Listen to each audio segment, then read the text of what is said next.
So Joey has a company with 100 shares outstanding. He and his wife each own 50. And Peter has a company with 1,000,000 shares outstanding.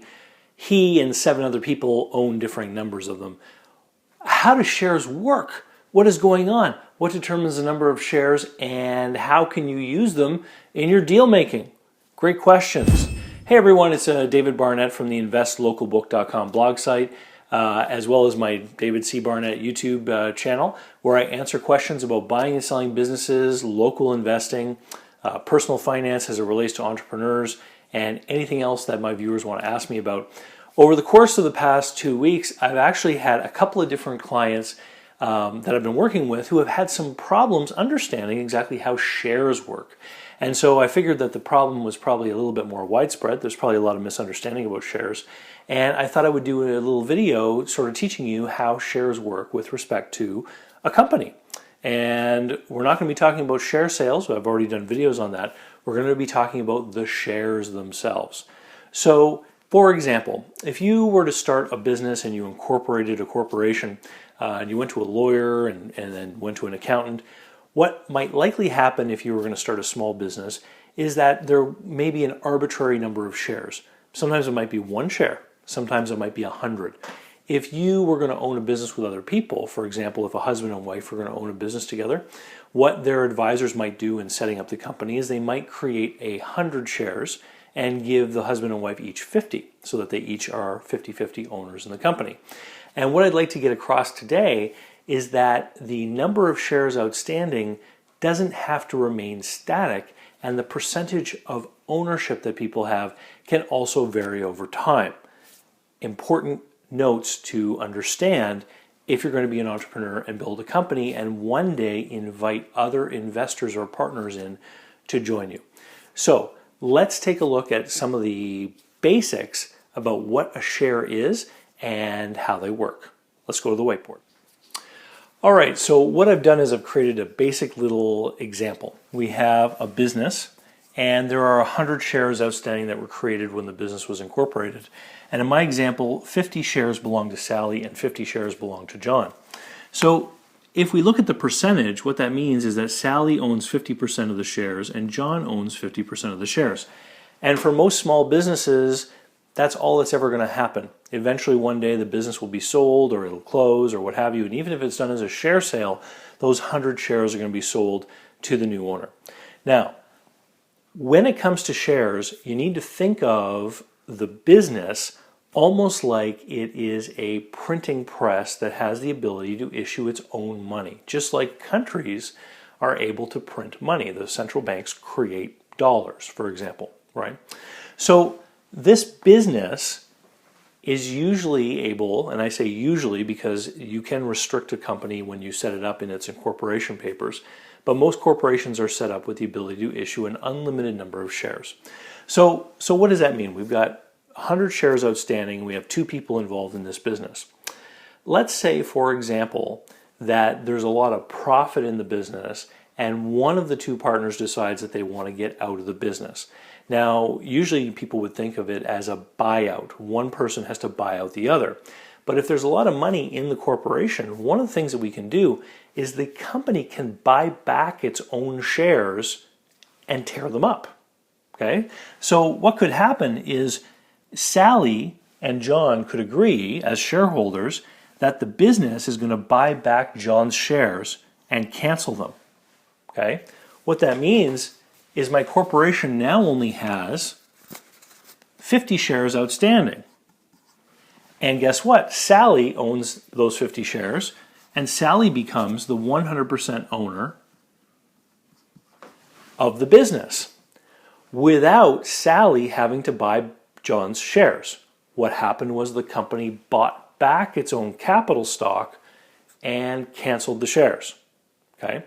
At the same time, the company is also able to issue new shares whenever the board decides.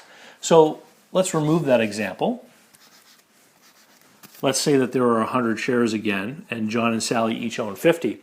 Let's say that the company has an opportunity to grow, and John and Sally decide that they want to introduce a new partner into the business named Peter.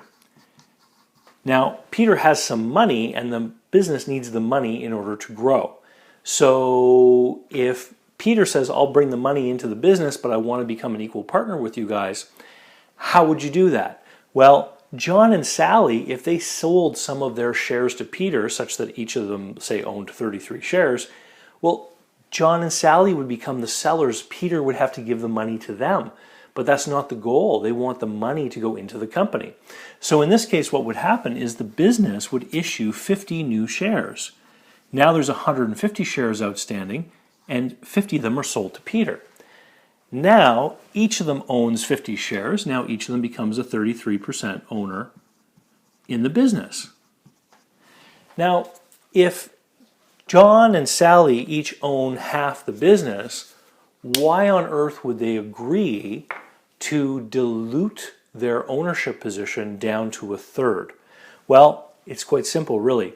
The capital that Peter brings when he puts it into the company increases the value of the company, because the same company is still there, but now it has more money in it. Okay? And so now John and Sally are each happy owning a third of a bigger organization. So if we look at the example of big companies, at one time, for example, Coca-Cola probably started off with a very few number of shares. And as investors came forward and put more money into the company to build factories and do the distribution network, etc., the value of the company grew with the new capital being contributed. So those initial investors whose ownership position started to shrink, maybe from 50 to 40 to 30 to 20%, they were owning a smaller and smaller piece of an expanding pie. So the value of their percentage ownership was likely increasing as the company achieved success. So, in the past week, here's some misconceptions that I've run into. Shares of a company belong to the company. They can't go anywhere else. They can only go change hands of owners. So Peter, for example, could decide that he wants to get out of the business. He might sell his 50 shares to Sarah. So now Sarah comes in. And of course, share purchase and sale in a private company is usually governed by terms and conditions and something called either a shareholders agreement or some kind of partnership agreement, depending on the jurisdiction you're in and the form of corporation that you use. So we can move shares from one person to another, and shares can come out of the treasury of the company or go back in, but shares can't go anywhere else. So the client I was speaking with this week thought that her and her husband's company could create, with the help of their children, 2 new companies that had similar names, and they could transfer their shares of the original company into the new companies so that those new companies would somehow be able to automatically take over the business of the old company. And I had to explain, no, that doesn't happen that way. You can't transfer shares from one company to another.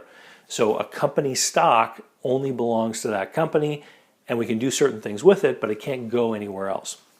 The other example that I ran into were some people who had created a company, just like Sally and John, with 100 shares each. And the company has grown in value, and these 2 partners believe that their business is now worth $1 million. And they wanted to bring on another person who was interested in becoming a shareholder. So what I advised them to do was what's called a stock split to make things easy. So instead of 100 shares, what we're going to do is we're going to split each share such that instead of 100 shares, we actually have 1,000,000 shares. So these guys believe that their company is worth $1 million. So now we're going to have 1,000,000 shares outstanding, which makes our math easier. The 2 partners then split their 50 shares such that each of them owns 500,000 shares. Okay? Now, the new partner comes along. Let's say it's Sarah again. Sarah brings a little bit of cash into the business and has to perform as a new sales director, let's say. So Sarah brings $75,000 in cash, and she's going to add it to a business that's worth $1 million. So how can we use our tricks of shares in order to put that money into the company and represent the growth and value that Sarah brings? Easy. The company is going to issue 75,000 new shares to Sarah, bringing the total float to 1,075,000. What does that do over here? Well, it changes the percentage of ownership. So Sarah now owns just under 7% because she owns 75,000 of 1,075,000 shares. So it's about 6%. And these two original partners who used to be 50-50 owners in the company have now been reduced to about 47% each.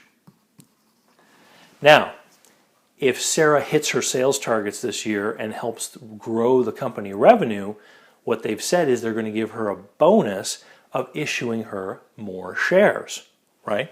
So let's say they give her another 125,000 shares.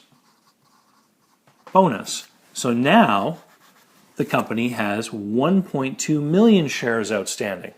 And what it does is it changes the ownership again. So now Sarah has 200,000 out of the 1.2 million shares outstanding, which means that she's going to have basically 1/6 of the percentage of the company, and the original two partners are going to divide the other part between them. So as you can see, if you want to grow the company by bringing more resources in or adding more partners, you can do it by issuing new shares. I know a large real estate firm, whenever they want, and they're publicly traded, and publicly traded entails a whole other group of rules, etc. But whenever they want to buy a new apartment building, what they do is they create and sell more shares in order to get the down payment, and then they borrow the rest from the bank. And so what that means is that all of the people who've already bought shares, their percentage ownership of the business declines, but the value of the company's increased because now new partners have come on to finance the down payment of a new building, which grows the overall value of the enterprise. So I hope that helps to clear things up, because this is something that what I find is a lot of people have confusion about. If you want to learn more about buying businesses, then you should be visiting my buyer website, which is businessbuyeradvantage.com, where you can sign up for my 9-hour online course, which teaches you the ins and outs of buying a small business. And if you own a business and you think that you may want to start looking at selling your business, then you really should visit howtosellmyownbusiness.com, which is my seller's help site where you can get all kinds of free information and learn how I help people sell their own business and avoid paying a business broker's commission. As always, I would invite you to go to davidcbarnett.com, where you can sign up for my weekly email list and get videos just like this one every week before everyone else on the internet gets to see it. And with that, I'll say thanks and have a great day. And for those of you who were wondering, yes, I am feeling much better than I was last week when I recorded the Cranky Accountant video. Thank you so much for all the little notes, get well emails that I received. All right, it was bugging me, so I went and got the calculator. When the performance bonus is achieved, then all of a sudden Sarah will own 16% of the business, and the other two people will each own 42%. Talk to you later.